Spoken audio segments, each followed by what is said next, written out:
8 a.m. at -4 days until the 2018 NFL Draft. It's a big one for the New York Giants. They're picking second overall and face a decision that could determine the overall success of the franchise for the next decade. To select a quarterback or not, that is the question. It will be answered soon enough.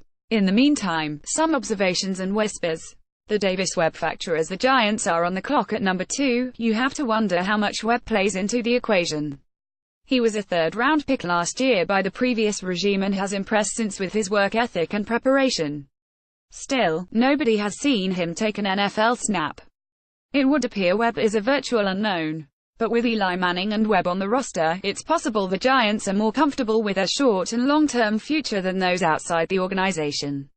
New coach Pat Shurmur said Manning has years left despite being 37 and on the decline. New general manager Dave Gettleman has been equally adamant that the two-time Super Bowl winner has something left in the tank. What Shurmur and Gettleman really think about Webb is shrouded in mystery. When the Giants hold their first minicamp of the from Tuesday to Thursday, it will be their first opportunity to see Webb on the field with their own eyes.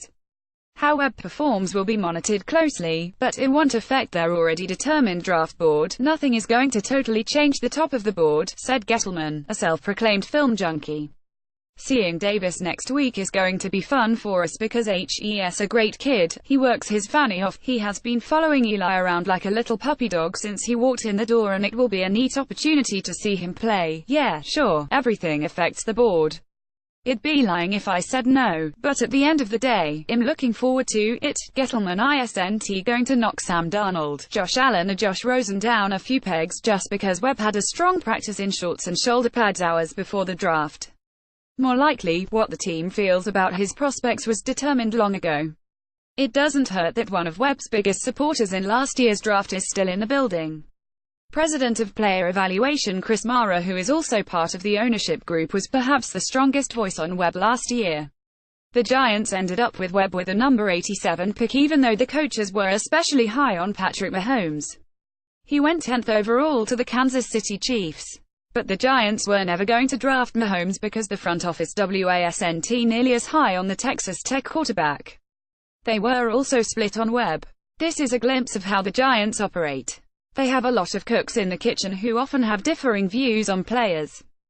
That's likely the case with this year's quarterback class as well. Each of the top prospects is unique. Gettleman compared it to shopping at Ben Jerry's, and it could make it difficult to come to a consensus, especially with Manning and Webb still on the roster with support within the building.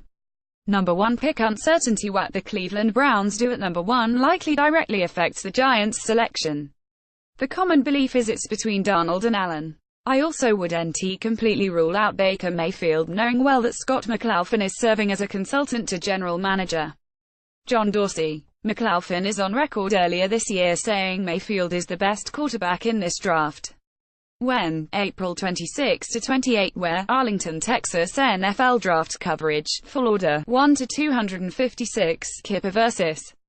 McShay 3-round mock, Kuiper's grade, a mock, favorite guys, McShay's grade, a mock, tier rankings, McShay's top 5 needs for every team, prospects every team should target, Football Outsiders draft guides, dueling 2-round mock drafts, Barnwell's 2018 All Trades mock draft, how 18 QBs grade versus first rounders, how Barkley grades versus elite running backs, POs, projections, QBs WRs, RBS day, difficulty of trading down their number 2 pick is desirable, especially for teams that want a quarterback.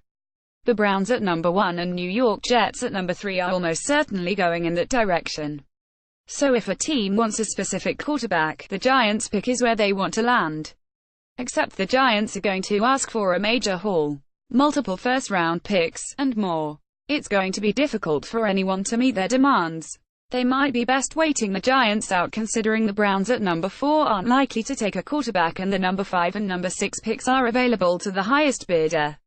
Both the Denver Broncos and Indianapolis Colts have been talking to teams about moving down in exchange for more picks. This hurts the Giants' leverage for the number 2 overall selection. Guards going high. This is considered a really strong draft for interior offensive linemen. Multiple personnel evaluators believe there will be at least 4 guards and centers taken in the first round. Notre Dame's Quentin Nelson, Georgia's Isaiah Wynn, UTEP's Will Hernandez and Arkansas' Frank Ragnow are the most likely. Nevada's Austin Corbett, Iowa's James Daniels, and Ohio State's Billy Price also could go anywhere from late first to early second round. There is lots of talent to be had on the interior of the offensive line. Future of Flowers. Don't be surprised to hear about the Giants possibly trying to move tackle Eric Flowers during the draft. He hasn't been at the off-season workout program this spring, and it doesn't appear that has been particularly well received. Even with 1 year remaining on his rookie contract, it might not be feasible to move the 2015 first-round pick. He's due $2.4 million this year and has a questionable track record. I wouldn't mess with him, one personnel executive with an NFC team said. I wouldn't want him in the building. Sounds like he's not worth the trouble. Another punter. The Giants traded for punter Riley Dixon on Friday. It cost them a conditional 7th-round draft pick next year. It still might not prevent them from adding another punter after the draft. The Giants did a lot of pre-draft work on punters this year. They had private workouts with a bunch of the top prospects in what is considered a strong draft for punters. It's still possible they add a punter after the draft and bring him in to compete with Dixon for the job.